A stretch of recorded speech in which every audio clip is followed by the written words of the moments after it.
بسم الله الرحمن الرحیم.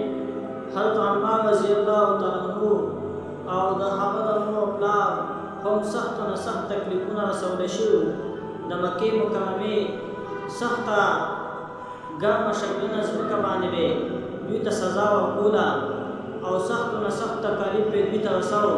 کله به چې نبی اکرم صلی الله علیه وسلم د دوی په طرف باندې تېرېدو د صبر تلقین به ورته کو او د جنت زیری به ورته ورکو. په دې کې حضرت یاسر رضی الله تعالی عنہ د تکلیف په حالت کې هغه شهید شو. د مور حضرت سمیه رضی الله تعالی عنها هغې ته هم سخت نه سخت سزاګانې ورکولې تر دې چې ابو جهل لعین په نیزه باندې ووهله او هغه یې شهیده کړه. په اسلام کې د ټول نه اول شهادت د حضرت سمیه رضی الله تعالی عنها شوی او د ټول نه اول جومات په قبا کې حضرت عمار رضی الله تعالی عنہ جوړ کړی و. کله چې نبی اکرم صلی الله علیه وسلم هجرت وکړو مدینې منورې ته،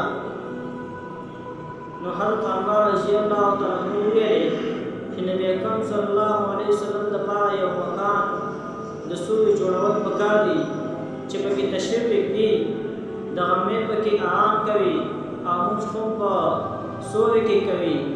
نو په قبا کې حضرت عمار رضی الله تعالی عنہ اول کاڼي راجمع کړل او بیا یې جومات جوړ کړو. په جنګ کې به ډېر په جوش او په هوش سره شریکېدو او یووالې په مزه کې راغی. ویې ویل چې اوس به زه خپلو دوستانو سره خپلو ملګرو سره ملاوېږم، محمد صلی الله علیه وسلم د هغې ډلې سره ملاوېږم. په دې کې دا تږی شو او اوبه یې وغوښتلې، یو کس ورته پی مخکې کړل. نو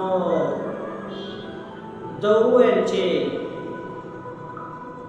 نبی اکرم صلی الله علیه وسلم ما ته فرمایلو چې ته په دنیا کې د ټول نه آخري څیز پیس کې.